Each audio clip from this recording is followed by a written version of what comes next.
সেই কারণে ইসলাম বলছে যে যখন তোমরা বিবাহ করবে বা সন্তানদের বিবাহ দেবে, তো নারী কেমন খুঁজবে? যেন সে উপযুক্ত মা হতে পারে কিনা এমন ভাবে নারী খোঁজা দরকার, যেন সে উপযুক্ত নারী হতে পারে আগামী দিন, উপযুক্ত নারীর সাথে উপযুক্ত মা হতে পারে। কেননা মা খোঁজার কথা বলছে ইসলাম। আজিজ ও কাজী আব্বাস সালামদার এই মর্যাদা কিভাবে অর্জন করেছে আস্তে আস্তে বুঝতে পারবেন যে এমন হাস্তি কিভাবে দুনিয়ায় আসলো, এমন বাহাদুর কিভাবে দুনিয়ায় আসলো। তাই বলছে মা বাশউর হওয়া দরকার, বুদ্ধিমতী হওয়া দরকার। যখন তোমরা বিবাহ করবে বা সন্তানদের বিবাহ দেবে, বুদ্ধিমতী বা বাশউর নারী খুঁজবে। এর মানে এই নয় যে অনেক শিক্ষিত হতে হবে, না, অনেক সময় শিক্ষিত হওয়ার পরেও বোকা হয়। বাশউর হওয়া দরকার, বুদ্ধিমতী হওয়া দরকার। যদি মা বুদ্ধিমতী না হয়, তাহলে যে কোনো কারোর মা হোক না কেন, সেই সন্তান হায়দারে কারদারের মোকাবেলায় এসে যায়। আর যদি মা বুদ্ধিমতী হয়, বাশউর হয়, তাহলে মা সারা জীবন নিজের সন্তানকে এই শিক্ষা দেয় যে বেটা, সবার মোকাবেলায় যেও, কিন্তু হায়দার নামক ব্যক্তির মোকাবেলায় যেন কখনো যেও না। সালাওয়াত মোহাম্মদ ওয়ালি মোহাম্মদ। একটু আগে আসলে মানে একটু ভালো হতো, সামনে গ্যাপ আছে, এগুলো করতে আগে চলে আসো।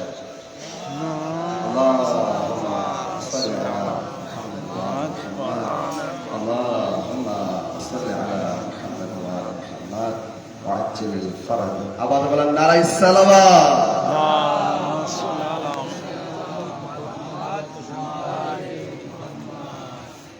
আজিজ, তাহলে মা কতটা গুরুত্বপূর্ণ, সেই কারণে যার কবজায়ে কুদরতে, যার হাতের মতোই কায়নাত ছিল, যে কায়নাতের মুশকিল কোষা, সেও আব্বাসের মতো সন্তানের জন্য উম্মুল বানিনের মতো মাকে খুঁজছিলেন। সাথে থাকবেন। যার কবজায়ে কুদরতে, যার হাতের মুঠোয় কায়নাত ছিল, মুশকিল কোষা যাকে বলা হয়, সেই মুশকিল কোষা মাওলা আলী আব্বাসের মতো সন্তানের জন্য উম্মুল বানিনের মতো মাকে খুঁজছিল। কিভাবে খুঁজছিলেন তিনি? তো বলছে নামাজ পড়ে, দোয়ার মাধ্যমে। মাওলা আলী হাজার রেখার নামাজ পড়ছেন, আপনারা শুনেছেন। আমি বললাম আর আপনারা শুনে নিয়েছেন কত সহজে। একবার ভাবুন তো, সবে কদরের আমল করেন? 6 দিনের নামাজ পড়েন তো নাকি? 102 রেখাত নামাজ কি অবস্থা হয়? 2-3 দিন পরে, মানে 2-3 দিন পড়া হয়ে গেলে আর পেছনে আস্তে আস্তে কমতে থাকে, অবস্থা খারাপ হয়ে যায়। আর মাওলা রোজ হাজার রেখাত নামাজ পড়তে, ভাবতে পারেন? তো নামাজ পড়ে, নামাজে দোয়ার মাধ্যমে আল্লাহর কাছে আব্বাসকে চেয়েছে। সহজ ভাষায় বলি, আল্লাহ আমাকে আব্বাস দান করো, যে কারবালায় আমার হুসাইনের কাজে আসবে। এক, দোয়ার মাধ্যমে। দ্বিতীয়ত হচ্ছে জনাবে আকিলের কাছে নিজের ইচ্ছা ও আকাঙ্ক্ষাকে পেশ করেছিল যে আমি বাহাদুর খানদানের নারী চাই। কেমন নারী? বাহাদুর খানদানের নারী। আমি বলবো মাওলা, এত ঘুরিয়ে ফিরিয়ে বলার কি দরকার ছিল? আপনি তো সোজাসুজি বলতে পারতেন যে বাহাদুর নারী চাই, বাহাদুর খানদানের নারী চাই। ঘুরিয়ে ফিরিয়ে বলার কি দরকার ছিল? তো মাওলা বলবে না, আমি বাহাদুর খানদানের নারী চাই। আচ্ছা মাওলা কেন? তো বলছে এই জন্যে, মাওলা বুঝিয়ে দিলেন, দেখো যে মায়েদের জন্য বা নারীদের জন্য বাহাদুরি এটা নয় যে সে যুদ্ধের ময়দানে গিয়ে লড়াই করবে। আমি কি জন্য চাচ্ছি বাহাদুর নারী? আমি কি আমার স্ত্রীকে যুদ্ধের মাঠে পাঠাবো যুদ্ধ করার জন্য? মানে মাওলা বুঝিয়ে দিলেন, শোনো, নারীদের জন্য বাহাদুরি এটা নয় যে যুদ্ধের মাঠে গিয়ে সে লড়াই করবে, বরং নারীদের জন্য বাহাদুরি এটা যে নিজের কোলে এমন সন্তান লালন পালন করবে যে বড় হবার পরে কোনো ময়দান থেকে পালাবে না। সালাম। আল্লাহুম্মা সাল্লি আলা মুহাম্মাদ ওয়া আলি মুহাম্মাদ। সেই কারণে কি বলছে, বাহাদুর খানদানের নারী চাই। যখন কাবিলায় বাড়ি গেলাম, জানাবে গাজী আব্বাস আলমদারের নানা খানদান অনেক বাহাদুর ছিল। এই যে বাহাদুর আপনারা শুনেছেন, গাজী আব্বাস আলমদারের বাহাদুর, কারবালার ময়দানে 9 লক্ষ সৈন্য, সর্বনিম্ন কত 30,000, তার থেকে কম রেওয়ায়ত তো নেই। গাজী আব্বাস আলমদার ময়দানে গেলেন, সবাই পালিয়ে গেল। কেন? তীর, তলোয়ার, ধনুক সবকিছু তো ছিল তাদের কাছে। এত লক্ষ লক্ষ বা হাজার হাজার সৈন্য থাকা সত্ত্বেও পালিয়ে যাচ্ছে, মানা যায়? আপনি একজন অমুসলিমের কাছে বলবেন কোনোদিন মেনে নেবে? সম্ভব? বলে সম্ভব? কিন্তু এর জন্য হিস্ট্রি পড়তে হবে, বোঝা যাবে। তো বলছে গাজী আব্বাস আলমদার এমন টেকনিক, এমন শিক্ষা নিয়েছিল বাবার থেকেও, ভাই হাসানের থেকেও। যুদ্ধের যাবতীয় টেকনিক মাওলা আলী নিজে হাতে করে শিখিয়েছিলেন। আব্বাস আলমদারেরও পুরো ইচ্ছা ছিল আমি যেন পুরোপুরি বাবার মতো হতে পারি, লড়াই করতে পারি। সারা জীবনে ইচ্ছা ছিল ছোট্টবেলা থেকে। মাওলা আলীও চেষ্টা করেছিলেন পুরোপুরি শেখানোর জন্য। 9 বছর বয়স, ইতিহাসে আছে, তখন এত টেকনিক শিখিয়ে নিয়েছিল, মাওলা আলী শিখিয়ে দিয়েছিল এবং হাসান আলাইহিস সালাম। তো বলছে যখন 9 বছর বয়স, তো মাঠে মাঝখানে দাঁড় করিয়ে দেওয়া হতো আর বলা হতো তীর চালাও চারিদিক থেকে। বলছে তীর চালাতো, আর গাজী আব্বাস আলমদার তলোয়ার এত স্পিরিটে চালাতেন যে ওই তীরগুলি টুকরো টুকরো হয়ে মাটিতে পড়তো, একটাও গায়ে লাগতো না। এবার বুঝতে পেরেছেন যুদ্ধের ময়দান থেকে কেন পালিয়েছে? সব এই টেকনিক অর্জন করেছিল, এমন ক্ষমতা ছিল, সবাই জানতো গাজীর কত ক্ষমতা, সেই কারণে মাঠ ছেড়ে পালিয়েছিল। এই বাহাদুরি কোথা থেকে পেয়েছে? আমি বলবো 2 খানদান থেকেই পেয়েছে। গাজী আব্বাস আলমদারের যে নানার বাড়ির খানদান অনেক বাহাদুর। ইতিহাসে লিখছে সেই সময় আরবের বাহাদুররা নিজেদের বাহাদুরের গুরুত্ব বাড়ানোর জন্য গাজী আব্বাস আলমদারের নানার বাড়ির খানদানের বাহাদুরদের নাম নিজের তলোয়ারে লিখত, যাতে তাদের বাহাদুরির গুরুত্ব আরো বেড়ে যায়। বুঝতে পারছেন?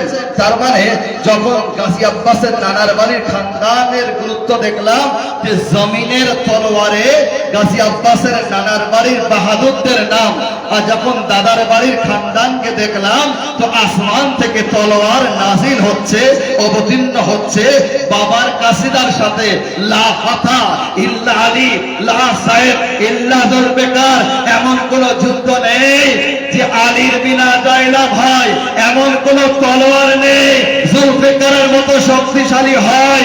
তো জমিনের তলোয়ারে নানার বাড়ির খানদানের নাম, আসমানের তলোয়ারে বাবার নাম। সালাম।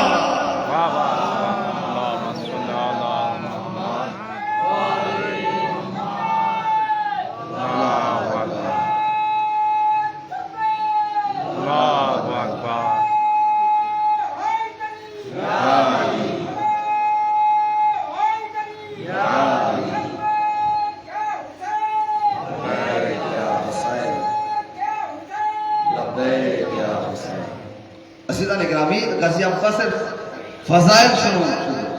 যখন গাজী আব্বাস আলমদার জন্মগ্রহণ করলেন, উম্মুল মানির সাথে বিবাহ হলো, গাজী আব্বাস আলমদার জন্মগ্রহণ করলেন।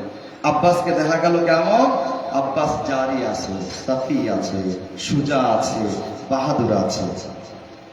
আব্বাসের নাম এর মধ্যে 5 পঞ্জতন জমা, আইন, বা, আলিফ, সিন।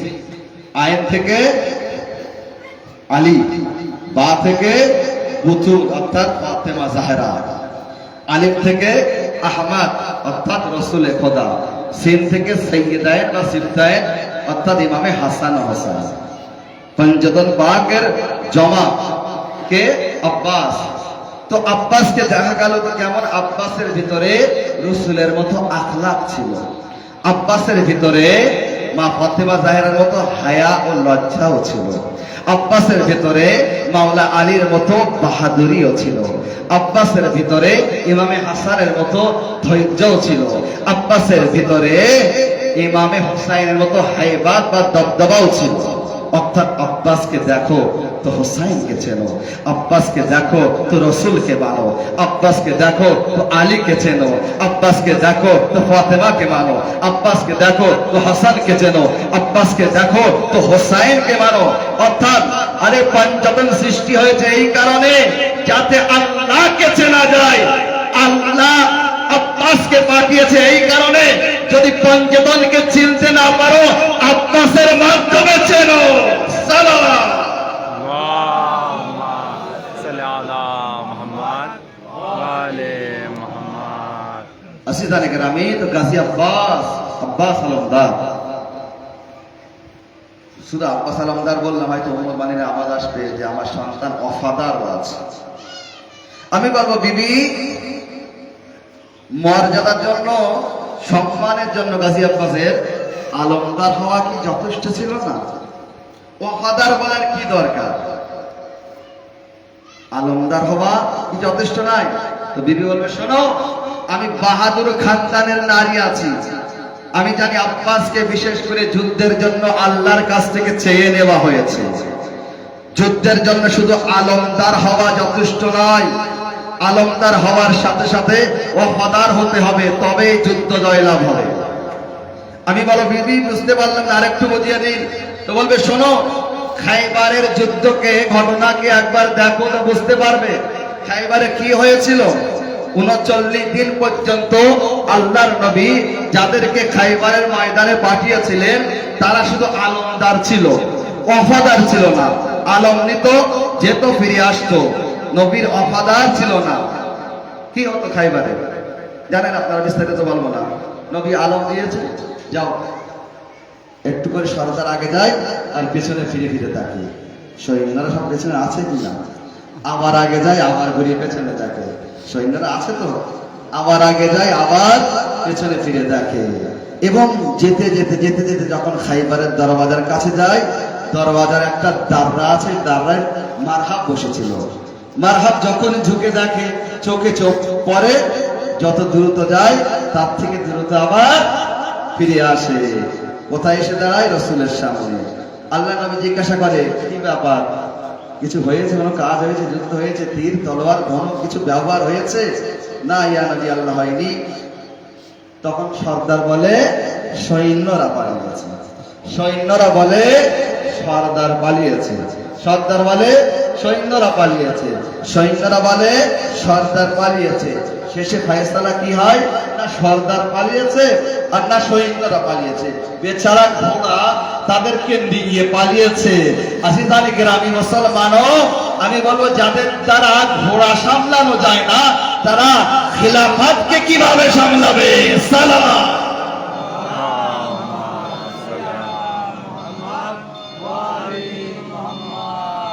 তারপরে 40তম দিনে যখন মাওলা আলীকে স্মরণ করলেন, মাওলা আলী আসলেন। আসার পরে আল্লাহ নবী আলম দিলেন। আলম যখন হাতে নিলেন মাওলা, নেওয়ার পরে কি হচ্ছে? মাওলা আলী আগে বাড়ছে। আওয়াজ বলেন নারায়ে সালাওয়াত।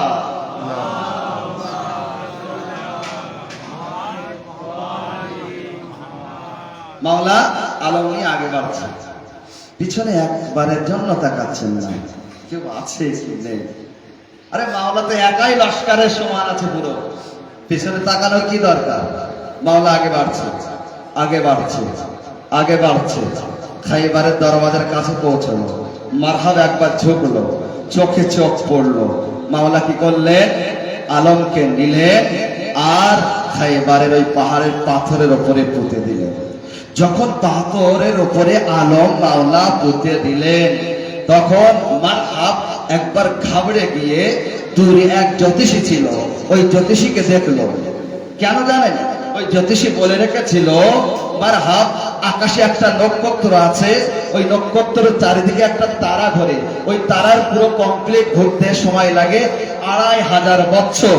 যত সময় ওই তারার ঘোরা কমপ্লিট না হবে তত সময় দুনিয়া থেকে ইহুদি মযহাবকে কেউ শেষ করতে পারবে না, কেউ মিটাতে পারবে না। মারহাব, তুমি তো ইহুদি মযহাবের গর্ব আছো, এটা শুনে রেখেছিল মারহাব। কিন্তু আজকে ব্যতিক্রম হলো, কি হলো? যখন মাওলায়ে কায়নাত আলী ইবনে আবি তালিব আল্লাহর শের যখন পাথরের উপরে আলমকে পুঁতে দিলে, ওই নক্ষত্র চারিদিকে যে তারা ঘোরে, ওই তারার ঘোরা কমপ্লিট হয়ে গেল। তাই ঘাবড়ে গিয়ে একবার জ্যোতিষীর দিকে দেখলো। জ্যোতিষী তখন বলতে লাগলো, ভয় পেও না, কোনো কোনো সময় এমন ব্যতিক্রম হয়। আরে এই ব্যক্তি কিছু জ্ঞান রাখে। কি জ্ঞান রাখে? বলছে ওই তারার ঘোরা যখন কমপ্লিট হয়ে যায় তখন ওই পাথর মোমের মতো নরম হয়ে যায়। তাই মোমের মতো নরম হয়ে গিয়েছিল, তাই ওই ব্যক্তি আলমকে পাথরের উপরে পুঁততে পেরেছে। বলছে এই আওয়াজ আমার আপনার মাওলা আলী ইবনে আবি তালিবের কানে পৌঁছলো। মাওলা কি করলেন? একবার আলমকে উঠালেন, আবার পুঁতে দিলেন, আবার উঠালেন, আবার পুঁতে দিলেন, আবার উঠালেন, আবার পুঁতে দিলেন। জ্যোতিষীর নজর একবার মাওলার হাতের দিকে, একবার আকাশের তারার দিকে, একবার মাওলার হাতের দিকে, একবার আকাশের তারার দিকে, একবার মাওলার হাতের দিকে, একবার আকাশের তারার দিকে। কি হচ্ছে? যখন মাওলায়ে কায়নাত আলমকে যখন জমিনে পুঁতে দিচ্ছে, তারার ঘোরা কমপ্লিট হয়ে যাচ্ছে। আবার যখন আলম তুলে নিচ্ছে, তখন তারা নিজের স্থানে আবার চলে আসছে। আবার যখন পুঁতে দিচ্ছে, আবার তখন তারার ঘোরা কমপ্লিট হয়ে যাচ্ছে। আবার যখন তুলে নিচ্ছে, তারা নিজের স্থানে আবার চলে আসছে। তখন ওই জ্যোতিষী একবার ঘাবড়ে গিয়ে বলতে লাগলো, মারহাব, খবরদার ওই ব্যক্তির সাথে লড়াই করো না, ও তারার ইশারায় চলছে না, তারা ওর ইশারায় চলছে। সালাওয়াত।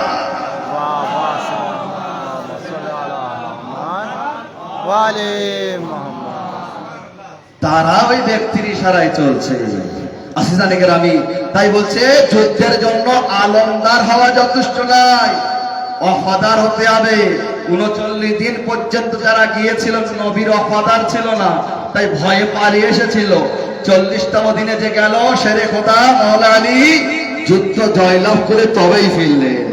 এর নাম হচ্ছে ওয়াফাদার। আমাদের বলেন নারে সালাওয়াত।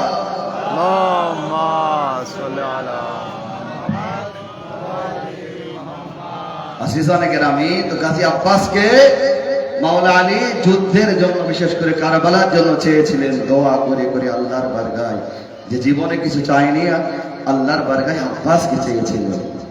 আব্বাসের মূল্য, তার মর্যাদা, তার সম্মান বোঝেন এখান থেকে।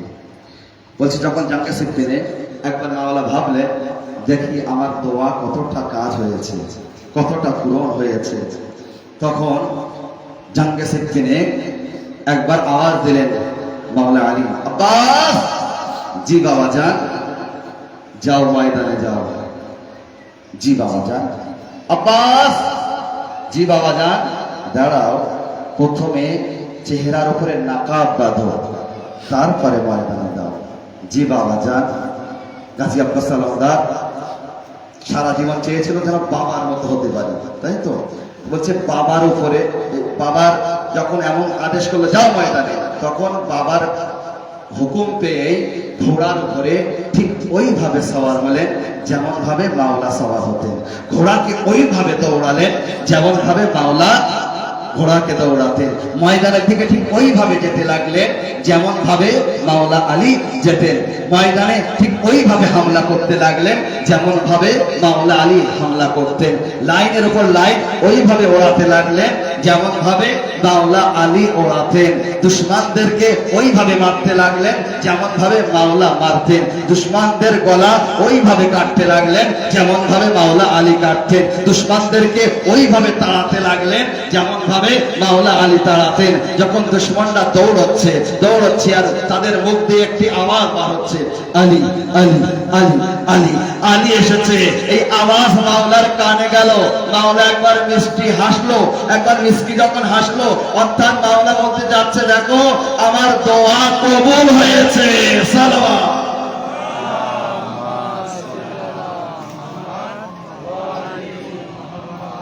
আমি বলবো মাওলা আপনার দোয়া কিভাবে কবুল হলো?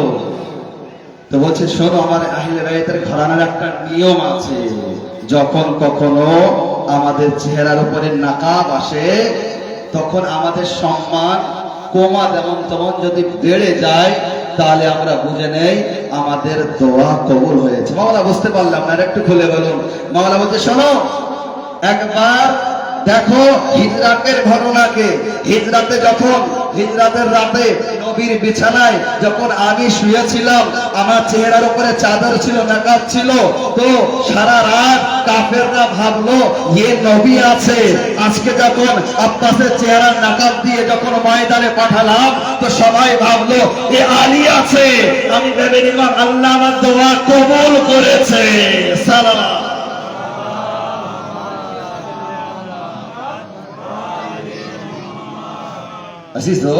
আব্বাস কে আজ, তার মর্যাদা দেখুন, সম্মান দেখুন। আচ্ছা আপনাদের শিক্ষার একটা কথা বলি, যখন ছোট্টবেলায় মাওলা আলী বলছেন আব্বাস বলো এক, আব্বাস বললেন এক। আব্বাস বলো দুই, আব্বাস বলছে না। আব্বাস বলো দুই।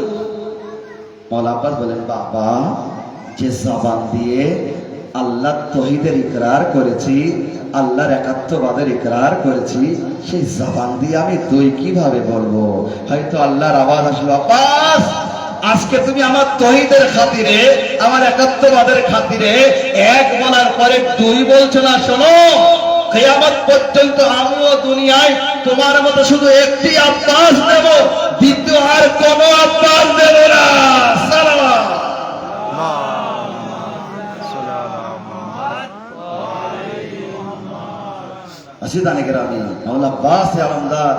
তার ফজিলাত দেখুন।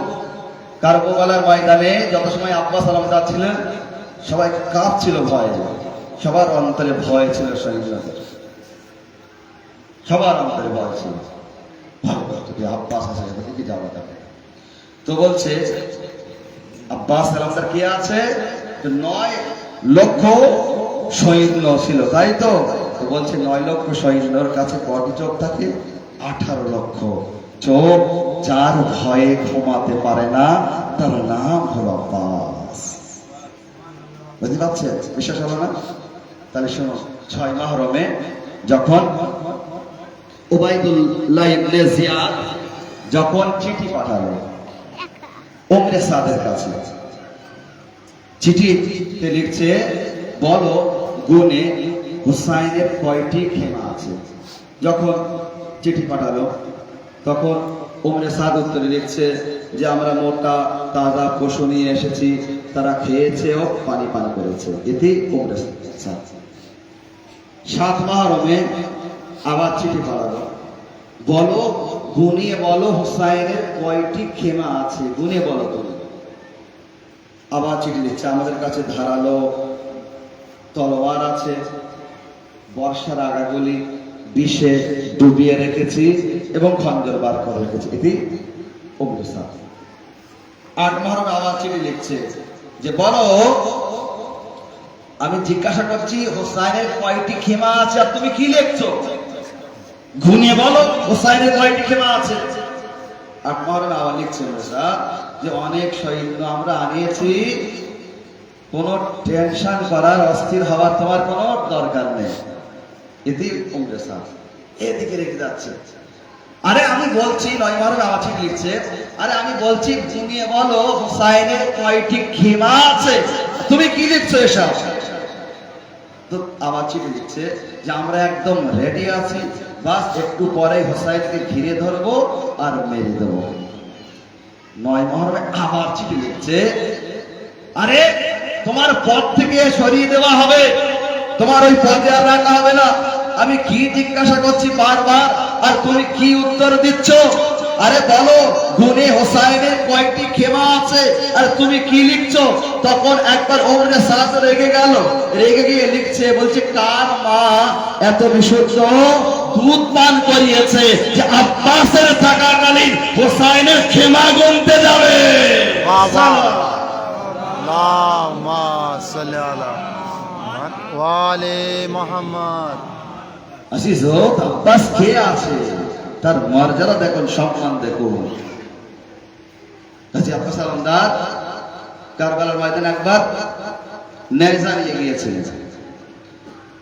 এজিদের সৈন্যরা শাম থেকে একটা বড় বাহাদুর পেলোয়ানকে ভাড়া করে এনেছিল কারবালা যুদ্ধের জন্য। তাহলে কত বড় বাহাদুর হবে ভাবেন একবার। শাম থেকে ভাড়া করে এনেছিল, তার নাম ইতিহাস লিখছে মারিদ। কি লিখছে? মারিদ। যখন মারিদ কারবালায় পৌঁছলো, ওই সময় মাওলা ময়দানে আসলো। এসে কি দৃশ্য দেখছে? যে ঘোড়ার উপর সৈন্য পা রেখে দৌড়চ্ছে, সৈন্যের উপর ঘোড়া পা রেখে দৌড়াচ্ছে। কেউ এদিকে দৌড়চ্ছে, কেউ ওদিকে দৌড়চ্ছে, কেউ ওইদিকে দৌড়চ্ছে। বলছি এমন ভাবে দৌড়াদৌড়ি অবস্থা দেখলো। একবার মারিদ শিমিরকে বলতে লাগলো, শিমির, আরে তোর দ্বারা একটা বাচ্চা সামলানো যাচ্ছে না। শিমির বলল, আচ্ছা তাহলে তুমি সামলাও। মারিদ বলে, আচ্ছা ঠিক আছে। ঘোড়ার উপরে উঠলো, ঝুমতে ঝুমতে ঝুমতে ঝুমতে আলীর শের আব্বাসে আলমদারের সামনে এসে হাজির হলো। যখন সামনে আসলো তখন তিনটি কথা বলল এবং মাওলা ওই তিনটি বাক্যের উত্তরও দিলেন। প্রথম কথা বলল যে এই ধারালো তলোয়ার দেখছো, এই ধারালো তলোয়ারের ভয় করো, বুঝলে, ভয় করো, আমাদের ভাষা যেরকম বলে। দ্বিতীয় কথা বলল, আমার আনুগত্য করো, ইতাআত করো, আমার আনুগত্য করো, ইতাআত করো। তৃতীয় কথা বলল, দেখো আমি ময়দানে আসার পরে এতটাও কারোর উপরে রহম করি না, তুমি বাচ্চা বলে তোমার উপরে রহম করছি। আল্লাহু আকবার। 32-34 বছরের যুবককে বাচ্চা বলে তুচ্ছ করে দিচ্ছে, বুঝতে পারছেন? বাচ্চা বলে রহম করছি, নয়তো এতটা রহম আমি কারোর উপরে করিনি। ময়দানে এসে আলী শের একবার রেগে গেল, যাওয়ার পরে বলতে লাগলো, প্রথম বাক্যের উত্তর দিল, তুই কি বলছিস? ধারালো তলোয়ারের ভয় দেখাচ্ছিস? জানিস না আমরা তলোয়ারের ভয় করি না, তলোয়ার আমাদের ভয় করে। দ্বিতীয় বাক্যের উত্তর, তুই কি বলছিস? তোর ইতাআত করব, তোর আনুগত্য করব। আরে জানিস না আমি আমার মাওলা, আমার আকা হুসাইনের ইতাআত করি, হুসাইনের আনুগত্য করি। যে হুসাইনের ইতাআত করে সে অন্য কারোর ইতাআত করতে পারে না। তৃতীয় বাক্য সখিফার সাথে মিলিয়ে দিল, সখিফার সাথে মিলিয়ে দিল, বুঝিয়ে দেবেন আপনারা, বলাবলি বলবো না। তৃতীয় বাক্য কি বললো? কি বলছিস তুই? বাচ্চা বলে আমার উপরে রহম করছিস? জানিস না অনেক সময় অনেক বাচ্চা অনেক বুড়োর থেকেও শ্রেষ্ঠ হয়, বাহাদুর হয়। যখন এমন কথা বল, আচ্ছা ঠিক আছে তাহলে আমি হামলা করছি, তুমি থাম, সামলাও, ঠিক আছে। একবার মারি অনেক বড় বাহাদুর ছিল, কি করলো? তার কাছে একটা বড় নাইজা ছিল, বর্ষা ছিল বড়, সেই নাইজাকে নিল হাতে, আর পুরো শক্তির সাথে একবার আলীর শের আব্বাসে আলমদারের দিকে পুরো শক্তির সাথে মারলো। যখন পুরো শক্তির সাথে যখন মারলো তখন আব্বাসে আলমদার কি করলেন? দুই আঙুলে ওই নাইজার ফলাকে ধরে ফেললেন। আজিজানে গ্রামী, আমি বললাম আপনারা শুনে নিলেন কত সহজে। পুরো শক্তির সাথে নাইজা মেরেছে আর মাওলা দুই আঙুলে ধরেছে, এত সহজ নয়। দুই আঙুলে ফলাকে ধরা, বর্ষার ফলাকে। আজিজানে গ্রামী, বর্ষার ফলাকে দুই আঙুলে সেই ব্যক্তি ধরতে পারে যার বাবা দুই আঙুলে খায়বারের দরজা তুলতে পারে।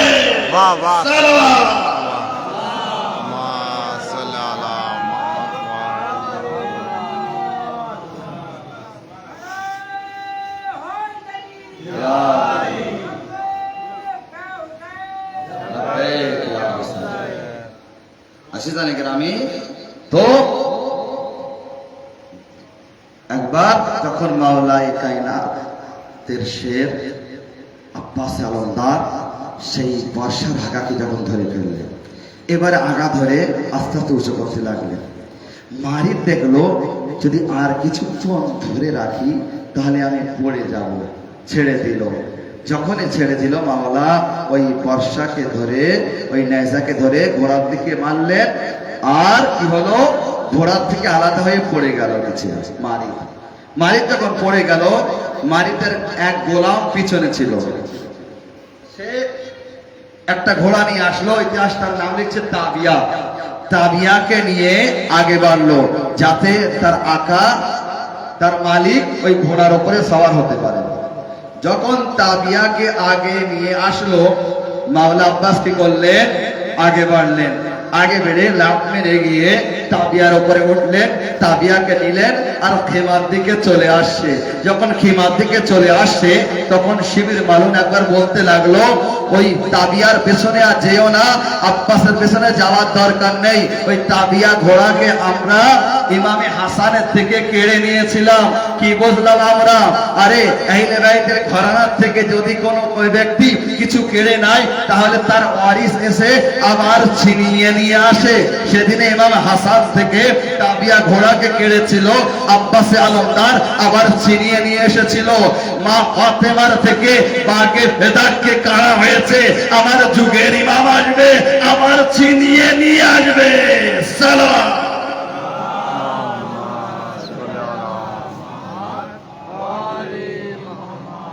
আছে জানে গ্রামী আব্বাস আলমদার কে আছে, তার মর্যাদা সম্মান দেখো। আব্বাস সে আলমদার যাকে দোয়া করে করে মাওলা আলী আল্লাহর কাছে চেয়েছিলেন কারবালার জন্য।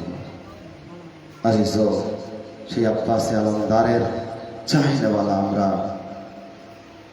কত ইচ্ছা ছিল, আকাঙ্ক্ষা ছিল মাওলা আব্বাসের কারবালার ময়দানে লড়াই করার, যুদ্ধ করার অনেক আশা ছিল, তামান্না ছিল, কিন্তু আব্বাস আলমদার কারবালার ময়দানে সেই অনুমতি তিনি পাননি। 4 মুহররমে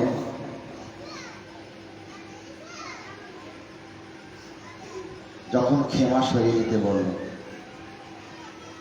কোথা থেকে? নেহেরে ফুরাত থেকে। নেহেরে ফুরাতের আরেকটা নাম আছে কি জানেন? নেহেরে আলকামা। আলকামা কেন নাম করেছে? তো বলছে এই কারণে যে আলকামা নামে একজন বাদশা ছিল,